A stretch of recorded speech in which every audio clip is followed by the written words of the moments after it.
Assalamualaikum warahmatullahi wabarakatuh. Alhamdulillah, salatu wassalamu ala rasulillah, amma ba'd. Kaum muslimin yang dirahmati Allah subhanahu wa ta'ala, banyak orang yang sangat sensitif ketika mendengar kata bid'ah.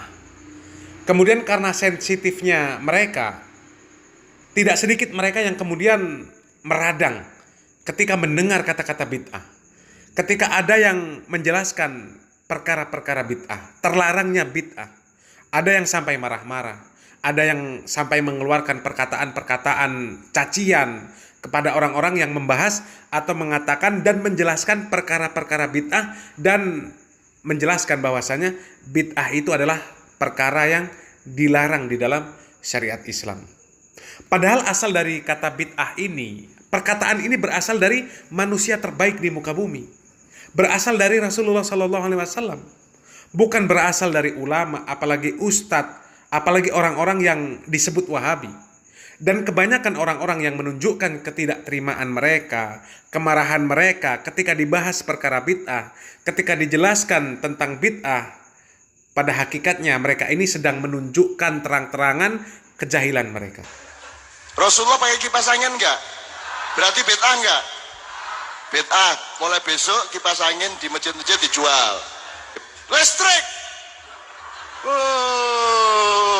Sebutkan Nabi satu saja yang pernah pakai listrik.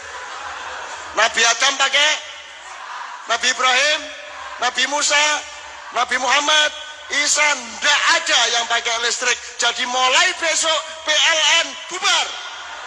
Mobil bid'ah, kaos bid'ah, kacamata bid'ah, potong rambut ke salon bid'ah, kupluk bid'ah, baju Cina bid'ah, Twitter bid'ah, Facebook bid'ah, handphone bid'ah, kamera bid'ah. Mulai besok kamu telanjang diem di rumah, karena tidak ada apa-apa yang nggak bid'ah. Jadi kalau mau maulid Nabi dibilang bid'ah, mana perintah maulid Nabi? Kan nggak ada. Jawabnya gini, mana larangannya? Kan nggak ada. Ya, beliau adalah MH Ainun Najib, atau yang familiar dengan sebutan atau panggilan atau sapaan Cak Nun. Kasihan sebenarnya sama beliau ini. Beliau ini perlu banyak belajar ilmu agama. Dulu viral video dari Cak Nun yang memuji kemudian mengagumi si Weldo, yang jelas Weldo itu sangat sesat dan menyesatkan. Kita punya jamaah di Bali namanya Weldo. Weldo kuwi kato antok terus wesi kerincing kene tato wis pokoke nang ndi karo wesi. Wis kok nek ketemu dhewe wis ora mudeng ki ana wong kaya ngono kene disunduk-sunduk. Kalau mereka beranggapan bahwa Tuhan bisa ditemui sesudah kematian, itu malah tidak mungkin. Malah kebalik ya? Malah tidak mungkin. Karena dalam kematian tidak ada apa-apa. Sama seperti dalam tidur. Dalam tidur tidak ada apa-apa kecuali mimpi. Iya. Dalam kematian pun tidak ada apa-apa kecuali mimpi. Kematian dan tidur sama saja. Angel bayangke wong alim. Makanya kamu jangan tertipu oleh penampilan, jangan tertipu oleh serban, oleh bait. Mungkin nabi-nabi juga tidak akan berani melakukan seperti Weldo itu. Kowe kok wani urip kaya ngono kuwi. Kaum muslimin yang dirahmati Allah Subhanahu wa taala, bayangkan ya, bayangkan Weldo yang jelas-jelas sesat seperti itu dikagumi oleh Cak Nun. Dikatakan alim. Ayo, siapa muslim yang berani mengatakan bahwa Weldo tidak sesat? Yang berani mengatakan Weldo tidak sesat, maka berarti dia juga sesat. Kalau meyakini setelah kematian tidak akan ada apa-apa lagi kecuali mimpi, maka itu jelas-jelas pemahaman yang sesat. Berarti tidak meyakini adanya alam kubur, tidak meyakini adanya alam barzakh, tidak meyakini adanya nikmat kubur, tidak meyakini adanya azab kubur, tidak percaya adanya surga, tidak percaya adanya neraka. Padahal itu adalah perkara yang hak.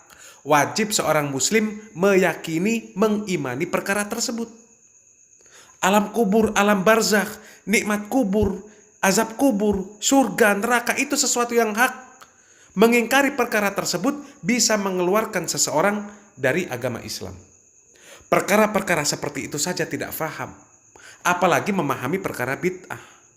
Banyak orang-orang yang tidak paham tentang makna bid'ah, mengatakan listrik bid'ah, mobil bid'ah, motor bid'ah, HP bid'ah.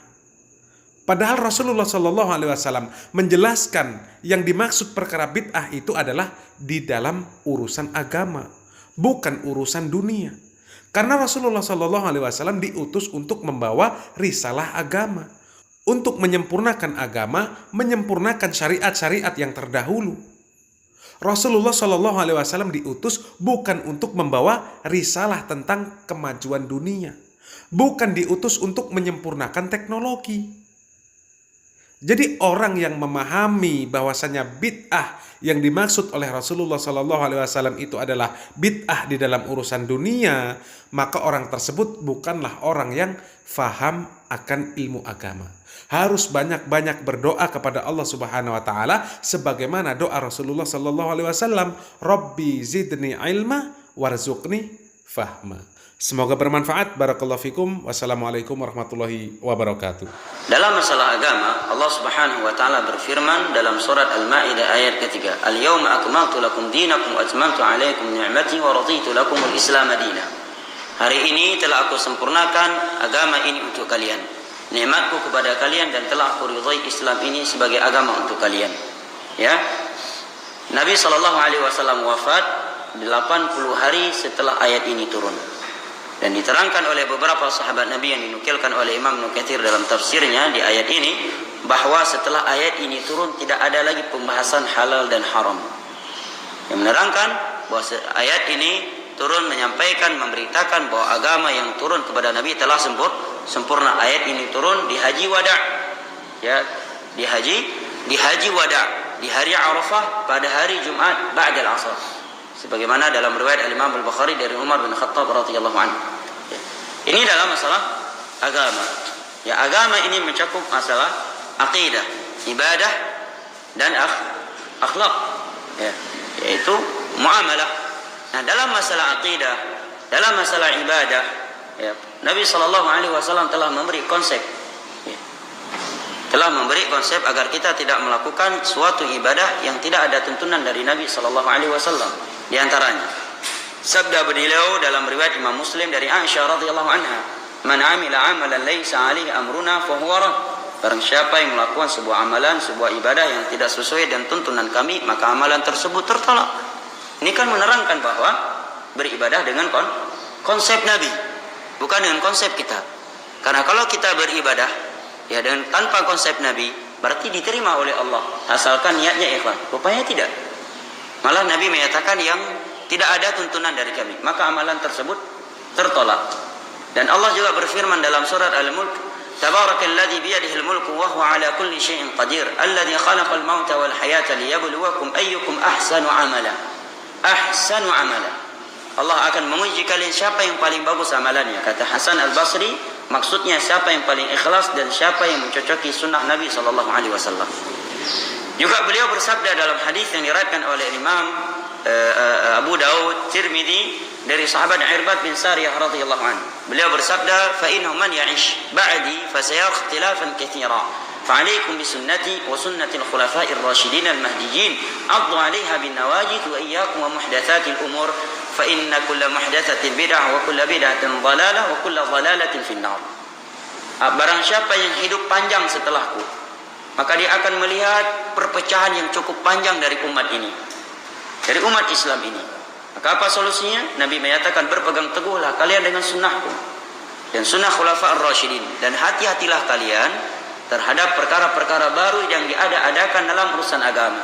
Karena setiap perkara baru yang diada-adakan dalam urusan agama itulah bid'ah, setiap bid'ah itu sesat, dan setiap kesesatan tepatnya dalam api neraka. Ini vonis umum ya, kita bukan vonis individu manusia atau ormas tertentu, tapi hadis yang kita baca. Pembahasannya umum, kaidah umum. Nah, andai kata dalam beragama boleh ya meraba-raba dengan perasaan, niscaya Nabi tidak akan memperingatkan seperti itu. Dan tadi ucapan Imam Malik cukup jelas juga bahwa sesuatu yang itu bukan bagian dari agama, maka itu di masa Nabi, maka di masa kita ini yaitu abad kedua itu bukan bagian dari agama. Kemudian Imam Syafi'i juga menyatakan, "Man istahsana faqad syarra." Barang siapa yang beragama, beribadah dengan perasaan, maka dia akan selalu buat syariat baru. Sebagai contoh, dia punya perasaan sebelum masuk kamar mandi salat dulu 2 rakaat. Kayaknya setelah keluar dari kamar mandi salat dulu 2 rakaat. Mau pakai baju baru salat dulu 2 rakaat. Mau naik kendaraan baru salat dulu 2 rakaat. Ya, mau masuk rumah salat dulu 2 rakaat. Mau keluar rumah salat dulu 2 rakaat. Hancur agama ini. Setiap detik akan ada ibadah-ibadah baru.